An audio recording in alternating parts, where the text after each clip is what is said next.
bersama saya sekarang ialah kumpulan Slam. Apa khabar? Apa baik, alhamdulillah. Baik, alhamdulillah. Abang Lily dulu. Ya. Cuba ceritakan sikit persiapan menjelang konsert Kurnia Slam. Okey, untuk persiapan konsert ni kan, Slam sedang coming soon. We are going to have a persiapan practice dan kita juga perlu macam betulkan apa yang patut nak buat dulu sebelum kita nak terus mula ke konsert. Selain daripada latihan, semua ada tak macam pergi gym ke? Masa ni kita just keep the mental fit. Senaman sedikit setiap hari, setiap pagi, seminggu 3 kali pun dah boleh lah. Janji kita sihat. Macam mana pilihan lagu arrangement lagu? Biasa bila kita dah tak rehearsal nanti baru kita akan pilih. Kita akan listkan katalah 40 lagu, lepas tu kita akan pilih, tengok mana segmen yang mana sesuai kita akan pilih. Lepas tu baru kita tahulah. Jadi benda tu ikut dan ikut kesesuaian pun sebenarnya kita pun main nyanyi je lagu. Biasa kita cuma tengok kalau dekat KL banyak lagu hit yang macam mana, kalau dekat Singapore lain, contohnya kat Brunei lain, dekat Johor lain. Jadi kita akan try pilih lagu yang best lah untuk konsert yang kali.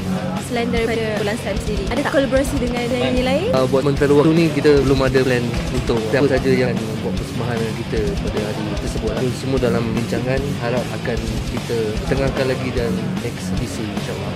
Kenapa memilih KWC? Tak fikir nak buat kat tempat yang lagi besar? Okey, sebetulnya venue ni adalah venue yang kedua. Sebetulnya ada venue lain sebelum ni, tapi memandangkan tempat-tempat yang kita pilih tu kita tak dapat untuk nak buat, memandangkan ada event lain ke apalah kita tadi sebut.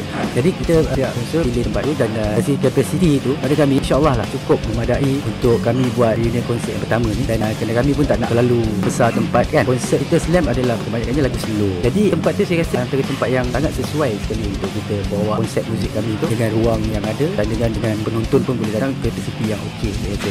Dan kalau ikut sebenarnya capacity tu tak adalah kecil sangat. Kalau ikut tu yang tempat kita nak buat tu memang Kazam ni cakap tadi tu betul, kita dah ada ni tapi dah penuh kan. Tak ada, betul kita pilih ni. Dan pada kita orang lah, capacity tu satu benda yang subjektif sebab kadang-kadang capacity tempat kecil tapi show dia kita boleh buat show tu best. Jadi kita fokus kat situ lah, maknanya tak apalah, tak kisah katalah macam contohnya maksimum katalah 6,000 atau 7,000 contoh, tapi the scale of production tu kita takkan compromise. Kita akan buat show tu standard yang bagus sekali, yang tu je lah kita punya target. Kecil tu macam tu. Yang paling pentingnya lagu-lagu rangkaian yang Kumpulan Slam ni. Kita nak buat konsert di luar di Indonesia ke lepas konsert Kurnia dekat sini?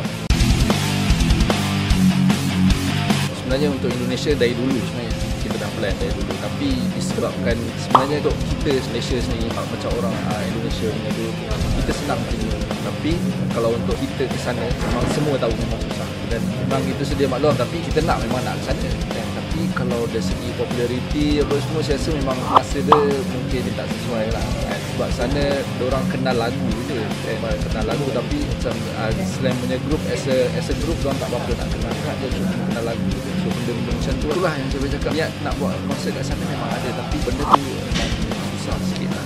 Dia tak sesenang yang disangka. Slam ada fikir nak keluar dengan album baru ke lepas ni? Macam untuk Kumpulan Slam sendiri tak ada, tapi zaman ni dia baru keluar dengan single lah, ada baru keluar. Apa tajuk dia?